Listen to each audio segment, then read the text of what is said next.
ہم حامل شریعت توحید اپنا نعرہ، ہم حامل شریعت توحید اپنا نعرہ،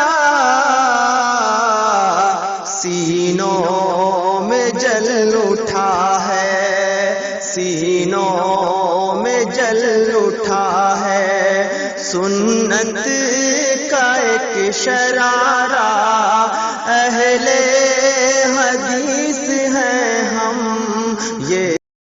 تو آئیے مخصوص لب و لہجہ میں تلاوت کلام اللہ کے لیے دعوت سخن دیتا ہوں جناب حافظ و قاری فہد اسلام صاحب سلفی امام و خطیب جامع مسجد درس ٹولہ پٹنہ کو دعائیں اور تلاوت قرآن کریم سے محفل کا آغاز کریں۔ گلوں پر شباب برساتا ہوا شباب آیا، گلوں پر شباب برساتا ہوا شباب آیا، باہر آتے ہی جہاں میں انقلاب آیا، تعطر تھا، سکوت تھا اور سکوت مرگ طاری تھا، وہ جب آئے دنیا کو شعور انقلاب آیا۔ حضرت مولانا حافظ و قاری فہد اسلام صاحب سلفی۔ أعوذ بالله من الشيطان الرجيم،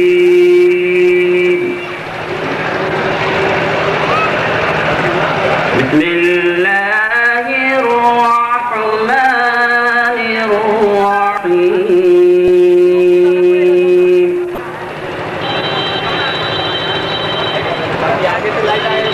إن الذين سبقت لهم منا الحسنى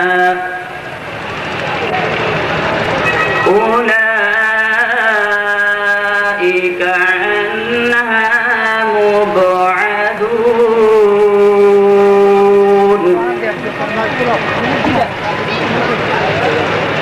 لا يسمعون حسيسها وهم فيما اشتهت أنفسهم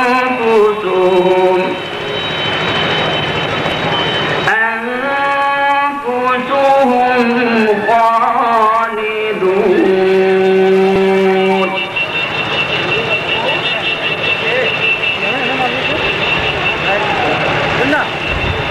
لا يحزنهم الفزع الأكبر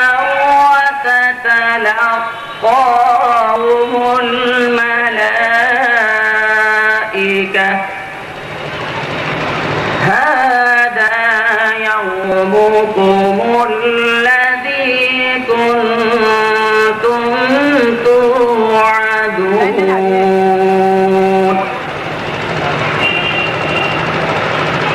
يوم نطوي السماء كطي السجل للكتب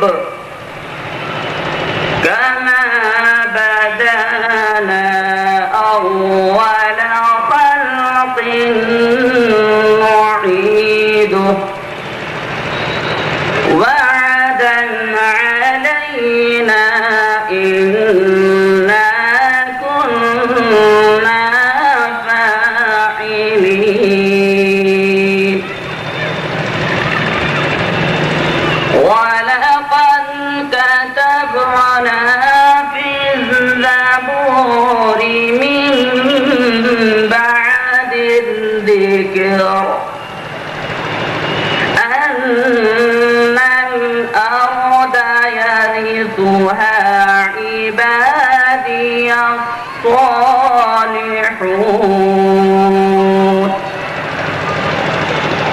إن في هذا لبلاغا لقوم عابدين، وما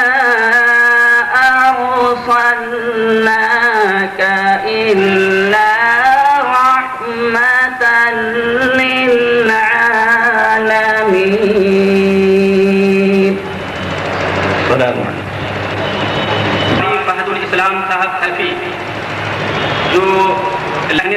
سے ہمارے قلب و جگر کو مٹھاس پہنچا رہے تھے اور دل کی خواہش مزید اس بات کی عکاسی کر رہی تھی کہ پڑھے جاؤ قرآن پاک ایک مخصوص لہجے میں، پڑھے جاؤ قرآن پاک ایک مخصوص لہجے میں، صفائی ہوتے جائے قلب کی ہر ایک لمحے میں۔ محترم سامعین کرام، تلاوت کلام پاک کے بعد اللہ سبحانہ و تعالیٰ کی حمد و ثنا بیان کرنے کے لیے میں دعوت دے رہا ہوں ایک بہت ہی چھوٹی سی بچی جس کا نام ہے سنور ناز، جو منظر عالم صاحب کی بچی ہے، کہ وہ آئیں اور حمد باری تعالیٰ پیش کریں۔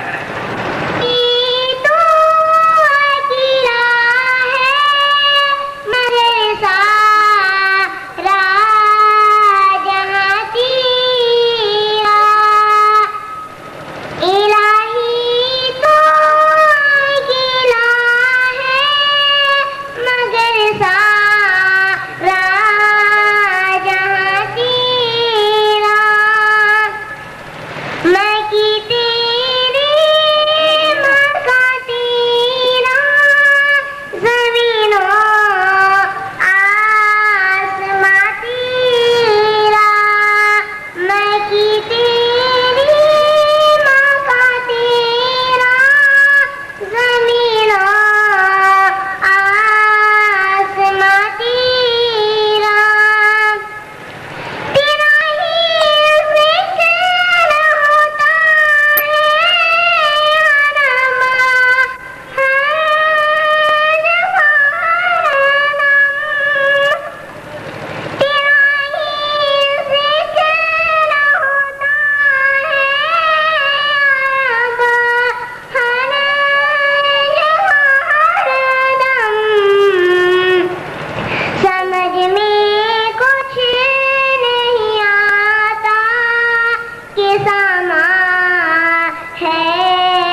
زمینوں آسماں تیرا میں کی تیری مکہ تیرا زمینوں آسماں تیرا.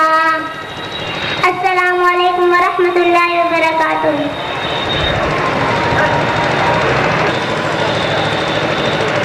تلاوت و حمد کے بعد ماضی کی پگڈنڈی پر تصورات کے سہارے میں آپ حضرات کو اس دیار میں لے جانا چاہتا ہوں جہاں چاروں طرف قول رسول صلی اللہ علیہ وسلم کا نور بکھرا ہوا ہے، جہاں کی فضا خدائے ذوالجلال کی حمد و ثنا سے لبریز ہے، جہاں کا ہر گوشہ نورانیت کا لہلہاتا ہوا حسین باغ ہے، جن کی شخصیت پوری دنیا کے لیے مشعل راہ ہے، جن کی ذات سے متفق جارج برنارڈ شاہ جیسا مورخ بھی ہے، جن کی امانت و دیانت کے دعوے دار یورپین مورخین بھی ہیں، جن کی حقانیت و صداقت کے شناخواں ڈاکٹر رابندر ناتھ ٹیگور، لالا لاجپت رائے، لالا بشن داس، ڈی رائے، جے پرکاش نارائن، مہاتما گاندھی، ڈاکٹر شنکر داس جیسے ہندو متاثر لوگ بھی ہیں.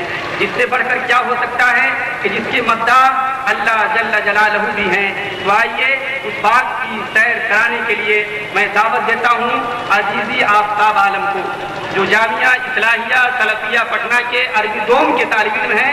بہت چھوٹے بچے ہیں وہاں کے جامعہ اصلاحیہ سلفیہ کے اندر، جو عربی کی دوسری جماعت ہے اس کے اندر یہ زیر تعلیم ہیں، جن کو قدرت نے لب و لہجہ کا ایک فطری ملکہ اور باغپن عطا کیا ہے.